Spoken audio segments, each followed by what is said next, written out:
because layer 2 solutions such as Plasma hinge on Ethereum mainnet and Ethereum mainnet scaling.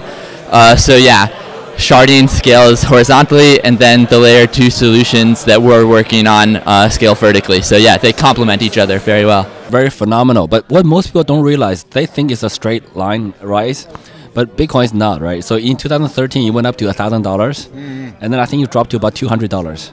And then you went up again and then dropped a little bit. So everyone's worried about the price going up to 20,000, dropping back a little bit. I've seen that 5 times in the last 5 years. So you don't worry about it. I do not worry. This technology will stay, this industry will stay, and it's going to continue to rise, like, I don't know, 7 to 10x every year on average. I just started, as I guess, like most of us with Bitcoin. So I guess many people do the same. So I cannot just, you know, miss Bitcoin from that list. Actually, you missed maybe an entertainment career.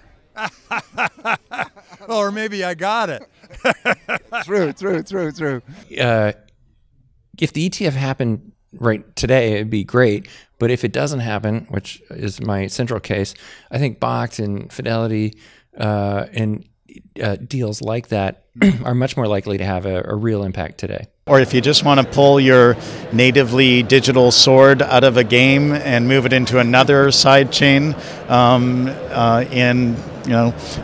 into another game, or put it on an exchange. Maybe Mr. Szabo, one question? At the moment we're about the 10th biggest exchange in the world, but we're mainly big in Europe. And we think that there's really a lot going on here, so we're in Asia to find new markets. Some bullish on other alts? Yeah, I would say VeChain is doing well. Because of the partnerships in Asia? Or? Yeah, and the general approach and general structure. Fan of Neo or BNB. Mostly Asian coins, as you can see. The world that I'm imagining is I walk around and I play Candy Crush, right? I earn a bunch of end games there. And I can actually go to Whole Foods, for example, and use that, convert it into a Whole Foods token, or even if they accept Candy Crush, be able to pay with that. I think it would make me want to play games more, that's for sure. It could easily go to 73rd or 100 if that fear of missing out comes back. But but no, I mean, I don't really want to predict it. I'm very bullish about it. It's going to happen. We're going to see a big increase in prices over for sure the next year. Small, it's 3 times larger than Monaco, so we can roughly fit reasonably 140,000 people there. We don't want to also give out more than 140,000 citizenships. So we will find a way how to select the people. The conditions that we set are in general followed by some 170,000 people. So there is still some people that we will not be able to give the citizenship to. But anybody around the world can be a resident of Liberland, easy. Alex Mashinsky from Celsius. Alex, welcome. Back in Holland again. Hoe gaat het vandaag? Ja, goed. Thanks for having me. Well, I'm favorable of that approach. Yes, you should have also some Neos in your portfolio. Yes, definitely. Just to hold. Yes, to hold for longer term. I think if you hold a good amount of Neo, keep it till like the year 2020, you will be good. Yeah, I think that mass market appeal is what will make a cryptocurrency thrive. Yeah, it has to make it easy for your normal person to get into cryptocurrency, and that will come with speed. And so the biggest people that concentrate on speed, like Zilliqa, like Credits, Hashgraph are bringing a new standard in processing speed. So I think the speedier a transaction is, the more mass market. We try to take a bit of a long-term view. People are very excited about these ETFs happening. I'm not really, because they mean nothing. But if you create an exchange with institutional clients, like payments, like actual applications, it's something that's very real, that brings real value to cryptocurrencies. True, I think it's really important for the Netherlands. I think it's if we want to continue being innovators, and if you want to continue being part of a global development and not being basically consumers of what's produced in China or in the US or wherever, then we have to be part of this. We have to start implementing those technologies, driving innovations to the market. So I think for the Netherlands it's very, very important, also for Europe.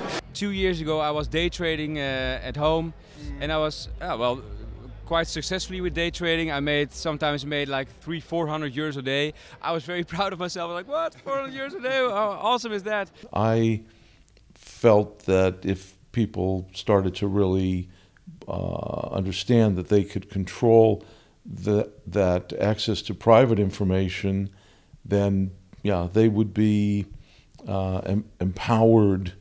De grote jongens zijn ook aan het inkopen op dit moment aan de achterkant. Dus het gaat vanzelf wel weer omhoog. Alleen je moet geduld hebben.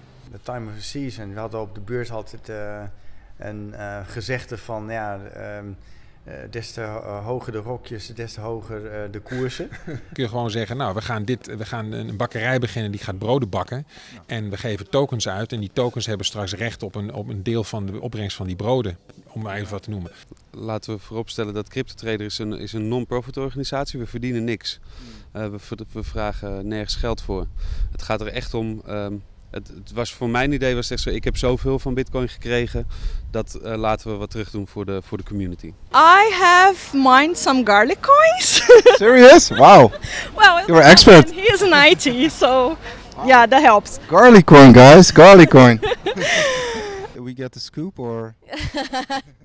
I'm so scared of saying anything that I'm not allowed to legally. We're all a bit gagged right now. Yeah. So when we look at this problem, we think there is actually a strong need of a more secure smart contract language. So that's why we designed Scylla. It's our smart contract language, which is, much more secure. I believe that for the last 5 years, this is me preaching this and everybody else saying this woman is crazy. So it's good to hear that there are more and more crazy people like me, on big stages. And just look around. 2 months we are having something which is called ICO Shark Tank. And it's basically we have a committee of 4 judges who are allowed to step in at any time when there is an ICO pitch. And they can ask anything. So there was even some friction and these things. But anyways, this is the way we want to educate the audience. We must work together to solve this. Perfect.